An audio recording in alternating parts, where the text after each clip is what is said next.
Assalamu alaikum everyone, my name's Hashim, and by the time you're seeing this I believe I'll be co-hosting the event, which I'm pretty excited for. Anyway, today I'm going to be teaching you or reinforming you about the phases of the moon. Knowing the phases of the moon is essential in determining the Islamic lunar month. Now let's begin. So first we have the new moon, which is called al-Muhaq in Arabic. This moon is very hard to see because no part of it is illuminated by any light. At least no part of it that faces us, making the night sky look empty. This is the only phase where a solar eclipse can sometimes happen. The next phase is the waxing crescent, which is called al-Hilal al-Mutazayid in Arabic. When you look at the sky and see crescent, this doesn't mean the shape of the moon has changed, however the parts that are lit up by light have changed. In a waxing crescent, there is a thin sliver of light on the right side of the moon if you're in the northern hemisphere, and on the left side of the moon if you are in the southern hemisphere. This makes the crescent shape that you see. Because this is a waxing crescent, the illuminated part will only increase from here. This shows in the next phase of the moon, which is the first quarter moon, which is called at-Tarbiya al-Ula in Arabic. Because the illuminated part of the moon is growing from the phase of the waxing crescent, the next phase has half the moon illuminated rather than just a slight slither.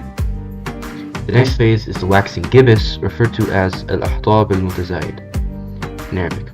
This phase is sort of the opposite of the waxing crescent. Instead of the lit up part being a slight slither, this time the dark part is a slight slither, meaning that the majority of the moon has been illuminated with light. And now we have the full moon, known as al-Badr in Arabic. In this phase, the entirety of the moon has been lit up, making it the brightest phase. This is the only phase of the moon where a lunar eclipse can sometimes happen. Now, the next three phases are when the moon slowly becomes darker after being completely lit up, transitioning from a full moon to a new moon once again. The waning gibbous, which is called al-Ahtab al-Mutanaqis in Arabic, is the phase of the moon where the moon is slightly more than halfway illuminated. This is a pretty substantial decrease in light from the full moon, which was completely illuminated, now just slightly more than halfway illuminated. Now we have the third quarter moon, also called the last quarter moon, which is called at-Tarbiya al-Thalith or al-Akhir in Arabic. This phase of the moon is exactly halfway illuminated.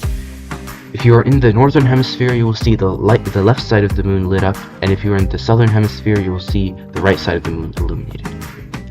Finally, we have the waning crescent, referred to as al-Hilal al-Mutanaqis in Arabic.